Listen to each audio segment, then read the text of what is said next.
Jangan lupa like, komen, dan subscribe channel YouTube TVRI Bengkulu dan nyalakan lonceng notifikasinya.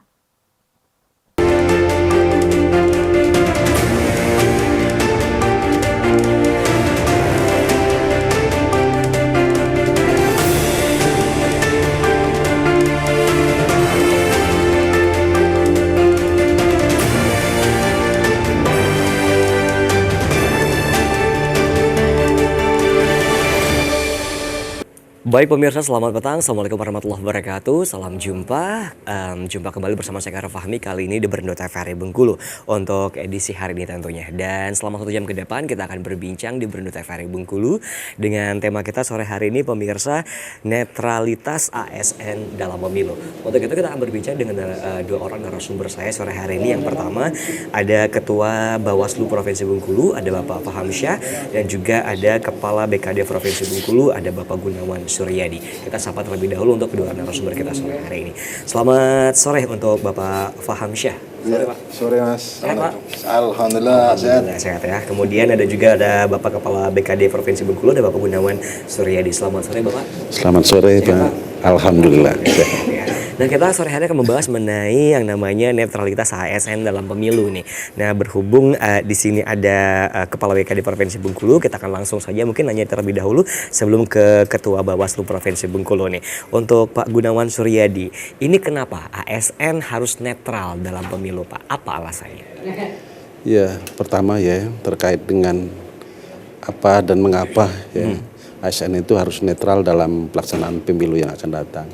Nah, yang pertama ini yang mendasari ini peraturan pemerintah ya. Peraturan pemerintah ya? Peraturan pemerintah nomor 94 itu ya, tahun 2021 ini terkhusus dalam pasal 5 itu ada 14 larangan. 14 larangan? Ya, 14 banyak larangan, iya cukup banyak ya. Baik. 14 larangan. Nah, terutama yang larangan salah satunya terkait dengan netralitas, tidak boleh ikut ASN dalam memberikan salah satu dukungan ya, salah satu dukungan ke salah satu capres, wacapres, begitu juga dengan salah satu calon kepala daerah dan wali kota, ataupun dengan calon legislatif, baik DPR, DPD, DPR provinsi, dan DPR kabupaten. Nah, ini masuk di larangan, artinya tidak boleh dilakukan oleh seorang ASN, katakanlah dalam pegawai negeri sipil dalam hal ini. Nah, ini alasan yang mendasar mengapa ASN itu harus netral dalam pelaksanaan pemilu itu yang akan datang. Baik, kita kembali ke Pak Fahamsyah nih selaku Ketua Bawaslu Provinsi Bengkulu. Kalau jawaban dari Kepala BKD Provinsi Bengkulu yaitu ada larangan dan juga aturan dari pemerintah nih. Untuk dari Bawaslu sendiri itu menyikapinya seperti apa untuk netralitas ASN dalam pemilu, khususnya pemilu tahun 2024 nantinya? Terima kasih. Pertama saya sampaikan Assalamualaikum warahmatullahi wabarakatuh. Waalaikumsalam. Pada seluruh pemirsa dan kita semua. Kalau ditanya tentang tema netralitas ASN, ini memang menjadi satu perhatian khusus ya bagi Bawaslu. Memang seperti yang disampaikan oleh dari pihak BKD ya, yang mengatakan bahwa memang di dalam peraturan pemerintah tidak boleh seorang ASN itu memberikan dukungan. Kemudian Bawaslu juga menghimbau kepada seluruh masyarakat yang hari ini posisinya sebagai ASN juga untuk menjaga netralitas itu di seluruh kegiatan yang ia lakukan. Kenapa? Karena kan ASN sangat rawan, sangat rawan untuk kemudian mereka menjadi tidak netral. Apakah itu karena tekanan, ataukah karena inisiatif mereka sendiri, atau karena mungkin ada kultur birokrasi dan lain-lain yang mengakibatkan kemudian mereka terpaksa atau ikut-ikutan atau kemudian melakukan dukung-mendukung. Nah, kami berharap mudah-mudahan tidak terjadi demikian rupa. Kalau imbauan netralitas ASN kita sudah menghimbau kepada seluruh pemerintah ya, termasuk Pak Gubernur, pemerintah provinsi, terus kabupaten kota juga kita himbau agar menjaga netralitas itu. Kalau seandainya mereka kemudian tidak netral bahaya, karena ASN salah satunya harus memberikan pelayanan publik, nanti menjadi tidak profesional dan lain-lain. Bahkan di dalam peraturan itu kan dikatakan bahwa salah satu unsur yang harus dipenuhi oleh ASN itu adalah prinsip netralitas, jadi menjaga netralitas itu.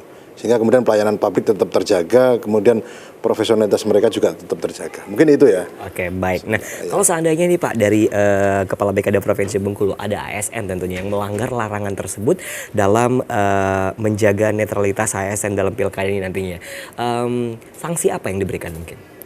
Ya kalau bicara ya namanya juga kan ASN, kalau ada terjadi pelanggaran, artinya kalau terjadi pelanggaran tentu ada sanksi ya. Nah ini akan dilihat dulu dari bentuk jenis pelanggaran itu sendiri. Oke. Kalau dari sisi sanksi itu kan ada sanksi berat, ada sanksi ringan. Itu kan. Nah, kalau nanti kan dibuktikan dulu, artinya kan kalau memang ada praduga atau kan ada ke salah satu ASN yang katakanlah tidak netralitas atau memberikan dukungan ke salah satu calon atau baik capres maupun dari calon kepala daerah atau wali kota. Nah, itu kan tadi kan di pasal 5 tadi kan sudah disebutkan, ini kan sebuah larangan. Ketika ini masih juga dilanggar, ya tentu ini akan diberikan sanksi. Nah, untuk memberikan sebuah sanksi dilihat dulu tingkat daripada pelanggaran yang dilakukan oleh seseorang ketika itu ditemukan ada sebuah pelanggaran tidak netralitas itu. Oke, nah, baik. seperti itu. Untuk sanksi yang diberikan itu mulai dari ringan, berat, sedang dan juga berat tentunya. Iya. Nah, boleh dijelaskan tidak Pak untuk sanksi itu apa aja, dari mulai ringan mungkin sedang ke berat itu sendiri? Kalau untuk penjatuhan sanksi itu kan ada dua golongan, artinya sanksi berat dan sanksi ringan. Artinya kalau sanksi berat ini sampai ke pemberhentian secara tidak hormat. Ini yang termasuk dalam kategori pemberian sanksi berat. Kalau sementara sanksi ringan ini kan mulai dari teguran, baik teguran lisan, tertulis, gitu kan? Bahkan penurunan pangkat juga ada di sana. Ini salah satu bentuk, salah satu bentuk dari sanksi yang dilakukan oleh seorang ASN ketika melanggar apa yang diwajibkan, artinya tidak boleh dilakukan oleh seorang ASN itu sendiri. Oke, baik. Kita kembali ke Pak Fahamsyah tentunya selaku Ketua Bawaslu Provinsi Bengkulu. Nah, tapi ASN boleh ikut pemilu kan Pak? Boleh. Boleh ya. Kalau pemilu itu kan nggak dicabut hak politiknya ya. Kalau ASN punya hak untuk memilih. Nah, begitu. Terus, nah ini menarik nih sebenarnya. Ini sisi lain yang juga menjadi problem tersendiri ketika ASN diberikan ruang untuk memilih ya, pilih dan dipilih. Artinya di sisi yang lain juga nanti ketika di TPS kan dia harus memilih. Jadi netralitasnya itu dijaga sampai dia masuk ke dalam TPS dan keluar lagi, kan begitu. Nah kemudian nanti dia memberikan hak pilih. Nah, berkaitan dengan netralitas ASN, sebenarnya ada surat keputusan bersama yang dibangun ya, mulai dari Menpan RB, kemudian BKN ya Pak ya. Iya betul. Kemudian termasuk Bawaslu, ya Bawaslu KSN itu menyepakati tentang bagaimana kita kemudian bersama-sama menjaga netralitas ASN itu. Sehingga kalau nanti misalkan ada pelanggaran-pelanggaran harus ada mekanisme yang dilakukan, misalkan dilaporkan, kemudian kalau terlapor ke Bawaslu ya harus diproses, diverifikasi dulu Pak, diverifikasi. Kalau kemudian nanti ternyata terbukti, kemudian kami memberikan rekomendasi kepada pihak-pihak terkait untuk kemudian ditindaklanjuti. Bagi Bawaslu, kami tidak punya hak untuk memberikan punishment kepada kawan-kawan ASN karena bukan di kewenangan kami. Tapi ketika verifikasi itu sudah sampai kepada kami, maka kemudian kami akan verifikasi, kami akan cari datanya benar atau tidak, melanggarnya sejauh mana, baru kami kemudian rekomendasikan kepada pihak terkait. Oke, gitu. baik. Nah, pemirsa di rumah, kita akan lanjutkan kembali tentunya untuk perbincangan kita di Berndo TVRI Bengkulu sore hari ini. Kita akan jeda iklan terlebih dahulu, tetap bersama kami di Berndo TVRI Bengkulu.